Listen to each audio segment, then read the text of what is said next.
Aiden, what are you doing? What on earth happened here? I found my grandson looking cold, wrapped in a blanket and cowering in the corner of the garage, and I rushed over to him in a panic. Grandma, it's okay. It happens all the time. Don't worry about it. That's right. It's his punishment for always causing trouble. What? I reacted with a frown to the statement made by my daughter-in-law, who had quietly stood behind me. After that, being trapped in the garage, I encouraged my grandson and decided to take action. Let's escape, Aiden. Huh?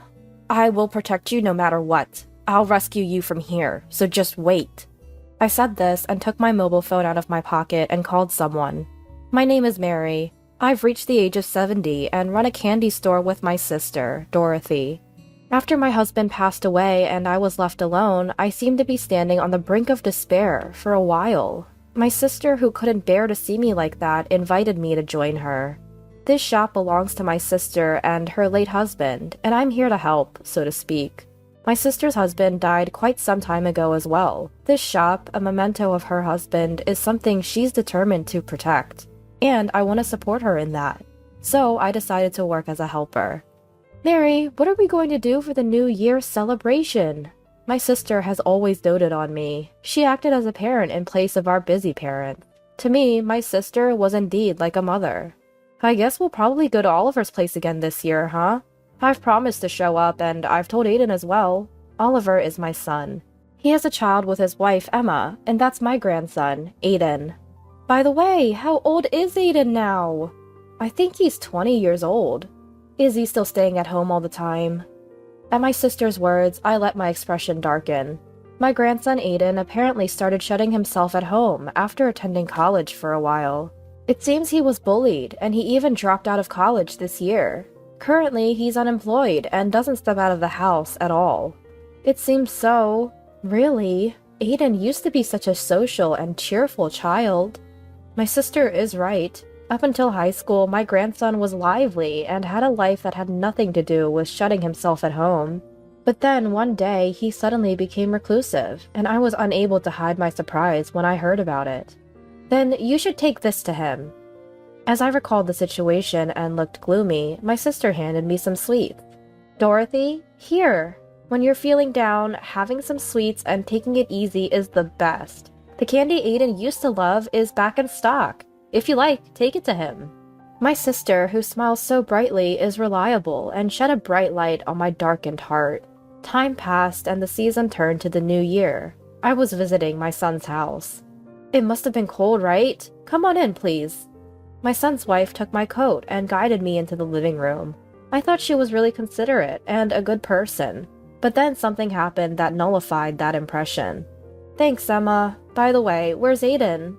I couldn't find my grandson anywhere. Even though he usually stays holed up at home, he shows his face and smiles at me whenever I visit. But on this day, he's nowhere to be found.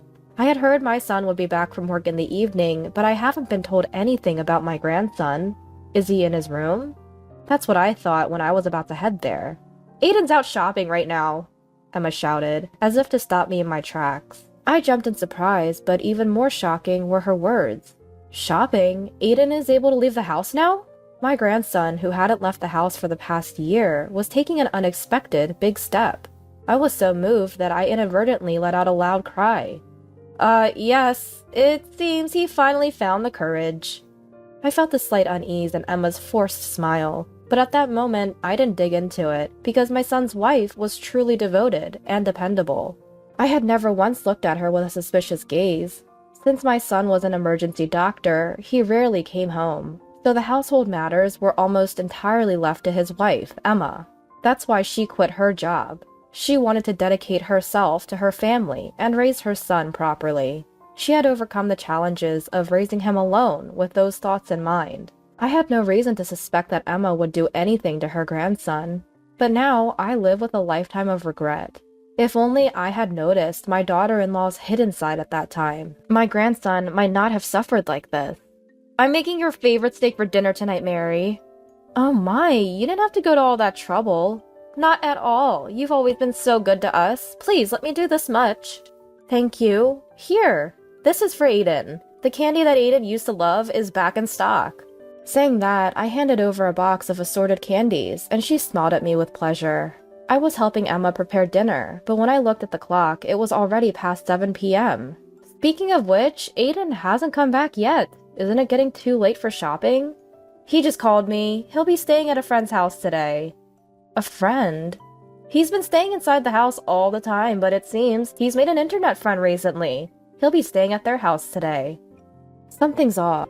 If he had the courage to do that, why would he be cooped up at home? I continued to prepare dinner with those doubts in my mind. I felt something was off about my daughter-in-law's explanation. I wanted to see the truth with my own eyes. Thinking so, I slipped out of the living room while my daughter-in-law was busy preparing dinner. I quietly visited my son's room, making sure not to make any noise, only to find out that no one was there. Rather, the room was completely empty. What is this? Where's Aiden? Aiden? Where are you? Something was wrong. I thought so and started walking around my son's house. It was built in an old-fashioned way, with a long corridor running through it. The view of the garden from that corridor was always breathtaking, but today something felt off about it. That garage, has it been cleaned up? This house originally belonged to my husband, and it's his family home. Now my son and his family live there, so I knew that garage had been there for a long time. But, for some reason, the garage that was dirty last year had been cleaned. It had changed as if someone had put a hand to it, and I couldn't help but wonder why. I was about to approach the garage, changing into the sandals left in the garden, when it happened. "Found you! Mary, what are you doing?" My son's wife's shouting voice rang out, as if to stop me from entering the garage. Surprised by her loud voice, I involuntarily jumped back. "You suddenly disappeared, and I've been looking all over for you." "Emma, I'm sorry. I thought I'd take a look at the garden, as it's been a while." "Oh, come on. Please let me know next time. This house is so big, it's hard to notice if anything happens." Her laugh was somehow frightening, and I took a step back, forcing a smile. "Aiden came home when he heard you were here, Grandma. He's in the kitchen now. Shall we go back?" Came home. That one sentence filled me with unease again. For my grandson who had been staying home, a chance to play with friends should have been extremely valuable. I was happy that he was pleased to see me, but would he really come home just because of that? My suspicions grew towards my son's wife as we headed back to the living room together. But on the way, I didn't overlook it. The fact that my grandson's shoes were next to the garage. And after this, I was to find out that my grandson had been leading a truly desperate life. "Come on, the steak is ready. Let's eat." My son's wife handed me a plate and encouraged me to eat, but I couldn't find my grandson anywhere. No matter how much I looked around, I couldn't even sense his presence. Puzzled, I decided to ask, "Hey, where's Aiden? You said he came home, right?" I had been concerned about my grandson ever since I arrived, and my son's wife seemed to sigh in frustration at my questions. "Aiden's in the kitchen." "The kitchen?" "He takes his meals in the kitchen." "What?" I was genuinely shocked by what she said. I recalled my grandson's room earlier and the shoes by the garage. I hastily stood up and headed to the kitchen, where my grandson was. "Aiden? Grandma?" There he was, standing and eating a hamburger. I noticed the hamburger he was eating, but what surprised me even more was my grandson's drastically changed appearance. He used to love sports, and he had a good physique. But my grandson standing there had lost all his flesh, so emaciated that his collarbone and other bones were sharply protruding. His gaunt and unhealthy appearance made me let out a cry that was almost a scream. "Aiden, what happened to you? Your body. Grandma, please help." "What are you doing, Aiden?"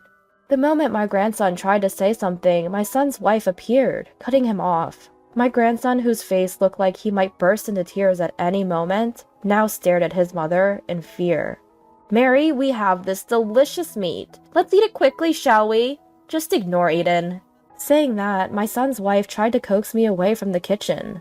I refused and stood in front of her as if shielding my grandson. "Emma, what is going on here?" "What do you mean?" My son's wife stared at me with a fiend, innocent look, trying to play dumb. Her insincere behavior irritated me and fueled my anger. "Don't play dumb, please. Why is Aiden eating in the kitchen all by himself? And just a hamburger, at that?"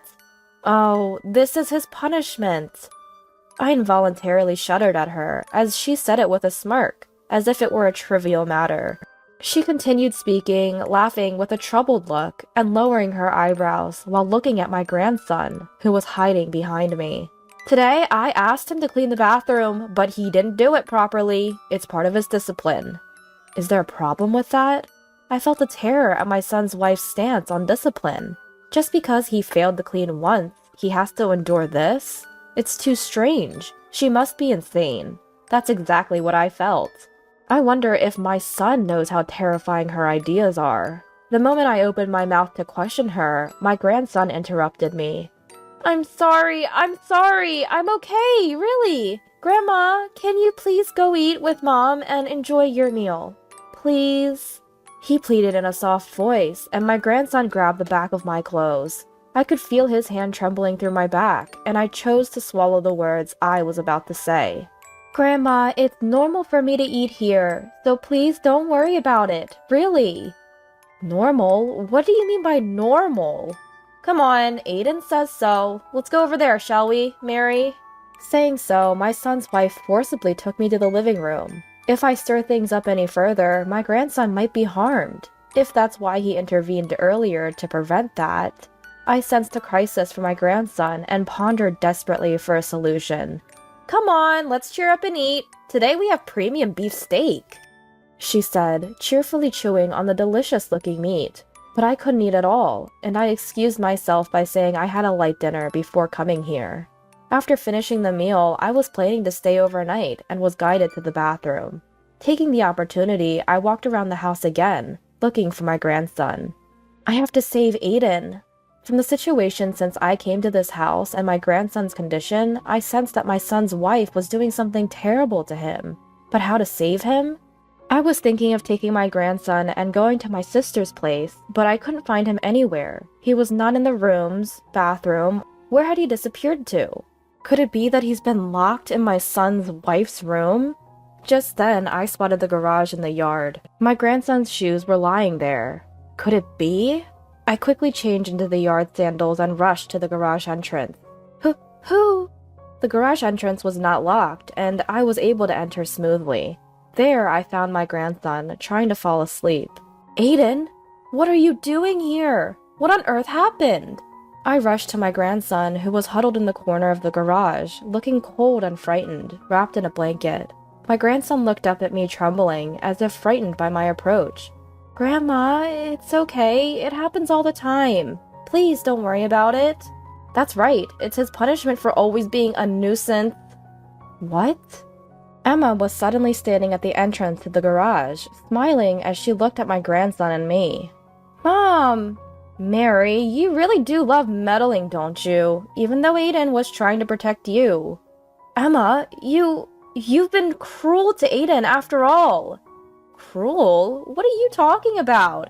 I'm just teaching Aiden the same way I was raised. If you do something wrong, it's natural to be punished, right?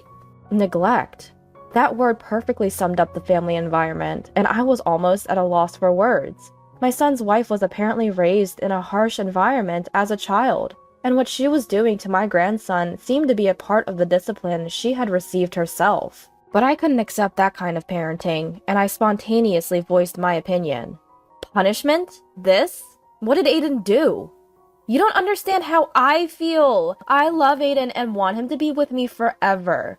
But he abandoned me, trying to leave the house to go to college. It's all because he went to such a place. That's why he changed. My grandson was utterly terrified by his mother's hysterical outburst. I learned later that because she had overcome the challenges of raising a child alone, she seemed to have developed an abnormal attachment to my son. So, you've confined Aiden? You knew, didn't you? That's right, to keep Aiden from leaving me. So, I made him quit college. It was all to satisfy her own desires. I couldn't comprehend her talking about such terrifying thoughts so casually.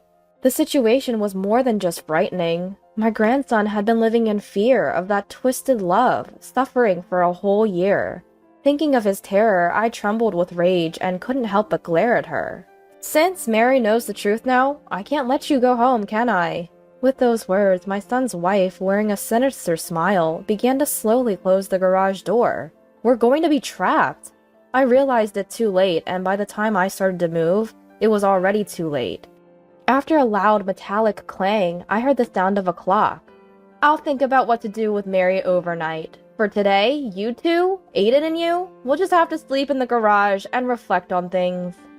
My son's wife seemed relieved that she had locked me and my grandson in, and I could hear her walking away from the scene. In the silent garage, it was my grandson who spoke first. Why? Huh? Why did you come looking for me? If you had just left me alone. I couldn't bear to watch my grandson crying out like that, trembling with guilt and fear. Thinking from his perspective, this life had been so hard and painful for him. Overwhelmed by unbearable emotions, I gently embraced him. Don't talk nonsense, dear. Where is there an old woman who would abandon her precious grandson? Precious? Yes, dear. It's no exaggeration to say that my life was saved because you were born. Just before my grandson was born, I was struck with the grave illness of cancer. My body had dramatically withered away, and the disease had spread to various places. It was severe. Honestly, I thought it might be the end of my life. I was in such a state that I had prepared myself for it. During that time, Emma was in a dangerous situation during childbirth for both mother and child. It was such a difficult delivery that they were issuing warnings. But my grandson was born. At the time of his birth, I expressed profound gratitude to my son's wife, and although I had been ready for the end of my life, my grandson gave me the courage and hope to live. So you see, I decided that I must protect you. It's because of your resilience which saved my life that I have been able to live this long. My grandson listened quietly to my gentle words, and then perhaps overwhelmed by a wave of both pain and joy, he began to cry quietly, embracing me in return. I really want to run away. I want to leave here and go somewhere Mom isn't. I'm scared of Mom. If I voice any opinion, she starts screaming like she's a different person. If I didn't listen to her, I'd be locked in this garage since I was little. Even if I escaped, she would file a missing person report and I'd be caught right away. There's no escape. I had no idea that my son's wife's behavior was tormenting my grandson like this. From what he told me, all his friends were taken away by my son's wife, and there was no one to help him. It seemed he had given up hope of escaping from my son's wife. Now I'm stuck with this weak body. I'm really pathetic, aren't I? I found it painful to see my grandson's forced smile. I could feel my body trembling with anger. Let's run away, Aiden. Huh? I will protect you no matter what. I will rescue you from here, so just wait. I said this and pulled out my mobile phone from my pocket, calling someone.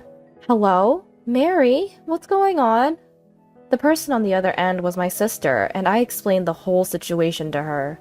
Rather than getting angry, my sister thought of a way to help us first. First of all, make sure to keep each other warm so you don't get cold. Oliver's workplace is that place, right? With those words, my sister asked me for the address of my son's workplace. I was certain, but I wondered what she was planning to do, and was about to ask when she cut me off, anticipating my question. We need to teach her a lesson. I'll make her understand that her twisted love is wrong. Just wait, both of you. I'll come and rescue you soon. My sister told me this unilaterally, then hung up the phone, and we spent some time just like that. It was January, in the dead of winter. Since we were in the mountains, the temperature had dropped even further. The cold was so severe that even huddled together, my grandson and I couldn't bear it.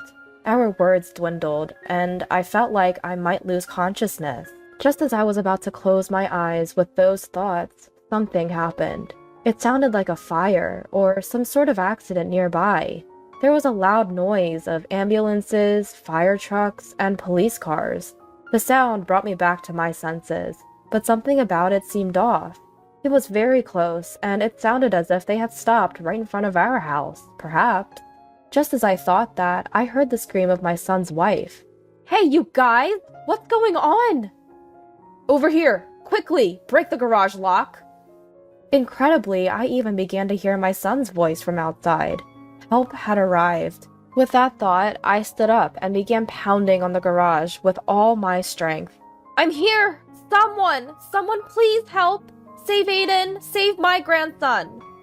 Following my cry, my grandson also began to raise his voice, calling for help. We're opening it now. Please stand back. Because the paramedics shouted that, my grandson and I moved away from the entrance. The sound of the lock being broken with machinery echoed, and the moment it was destroyed, the entrance burst open with force. Are both of you okay? Dad? My son, his face a mix of panic and anxiety, appeared and hugged his son as if he were jumping on him. Seeing his father's face, my grandson seemed relieved and embraced his father, crying. Hey, what are you doing? You think this is allowed? Doing something like this without permission? Emma, unable to comprehend the situation, screamed and ranted, claiming their actions were unreasonable, but not a single adult seemed intimidated by her. Everyone glared at her, and then my sister appeared, confronting my son's wife.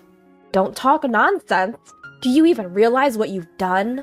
My sister yelled at my son's wife in a voice louder than I'd ever heard before. We were all taken aback by her voice, but the one who was even more startled was my son's wife. You were about to do something irreversible! Don't you understand how dangerous that was? My sister yelled at my son's wife, her anger like that of a real mother. But my son's wife raised her voice to confront her. In the first place, if Mary hadn't meddled, none of this would have happened. It's not my fault, it's all Mary's fault. I'm not in the wrong. Those words of my son's wife screaming that she was not at fault made me furious, and I lost my temper. If I hadn't noticed this today, you would have continued to believe Aiden was yours, and would have kept taking away his freedom. But that's because Aiden doesn't understand my feelings. Don't force your selfish thoughts on a child. I rebuked my son's wife, who was still trying to resist, scolding her so sharply that I left no room for rebuttal. You unilaterally demand love in return, and don't even try to listen to the child's opinions. You have no right to call yourself a parent. What did you say? Interrupting Emma's attempt to argue, a police officer stepped in front of her. Emma, you are being detained on suspicion of kidnapping. What? Hey, wait a minute. Hold on. If you resist, the charges will become more serious. At the police officer's words, a breathless Emma quieted down and was then taken away. Afterward, my grandson and I went to the hospital for an examination. He had been locked in a freezing garage. There were no visible abnormalities. He underwent a thorough examination, but nothing unusual was found. However, he was hospitalized to monitor his condition for the day. Dorothy, thank you for coming to help. You should thank Oliver. Thanks to him quickly arranging everything, we were able to rescue him. I'm really sorry. It's my fault for not looking after the house properly. Oliver, that's not true. You were working hard to protect our home. But maybe this happened because I left everything to Emma, using work as an excuse. I'm also to blame. I spoke gently to my son, who felt responsible. Then, from now on, you must protect Aiden. Surely Emma will come to take Aiden back. Yeah, I think so too. We have to make sure that he never falls into her hands again. That's true, but what should we do? I have an idea. When I proposed this to my son and sister, they both agreed. Time passed and the day came when Emma was released. As we were prepared for her to contact us, sure enough, Oliver's mobile phone rang. Wait, what's going on here? The first thing out of her mouth was neither an apology nor a complaint, but a voice, almost like a shout. Both my sister and I, who were listening to the call, sighed at her expected reaction. What's the matter? The house! It's gone, isn't it? Yeah, it's gone. We don't need a house to live with you anymore. What? What do you mean? Explain yourself! Just being released and faced with an incomprehensible situation, she was speaking with a voice filled with anger and desperation. In fact, after that, we all, including my grandson, had discussed it and sold the house, leaving it a vacant lot. Since I had originally been the owner of the house, selling it was easy. My son and grandson were now living on entirely different land, and after this phone call, the mobile phone was to be disconnected, and arrangements were made to talk to Emma through a lawyer. There's no way we can go on with you, and Aiden has finally settled down. Don't try to interfere with our family anymore. What are you talking about? Aiden is my precious son. Stop it. The grandson, who had been listening to the call, quietly spoke up at her shouting. Aiden? Where are you? Mom will come and get you. Just wait. I'll come and take you back right away. You're creepy. In response to Emma's words, the grandson spoke out in an angry tone. Emma, surprised at his words, showed a look of confusion. Aiden? What on earth are you saying? I've put up with it for so long. I'm finally living freely with Dad and the others, so don't get in our way. I never want to see your face again. The grandson, who had said that, was excited, catching his breath with his shoulders. I placed my hand on his shoulder and gently soothed him by patting it several times. We are getting a divorce. Don't ever show yourself in front of us again. My son, who had said this, hung up the phone unilaterally and immediately set his phone to reject calls from Emma's number. We also made sure that no contact could reach the grandson's mobile phone, leaving the rest to the lawyer. After that, the divorce from Emma was successfully finalized. Thanks to a restraining order, the grandson is enjoying peaceful days. Emma is said to be attending therapy, unable to let go of her love for her son. She's not working and lives on benefits from the government, or so I heard through the grapevine. Since then, my grandson has stopped shutting himself in the house and is now studying hard with the ambition to attend medical school. I want to become someone who can help others too. Inspired by the father and rescue team that saved him, he's been saying this and striving every day. My sister and I still run the candy store, playing with little children every day. For our grandchildren who have regained a peaceful life, and for the children yet to be born who we hope to welcome into our lives, we cannot give up on living just yet.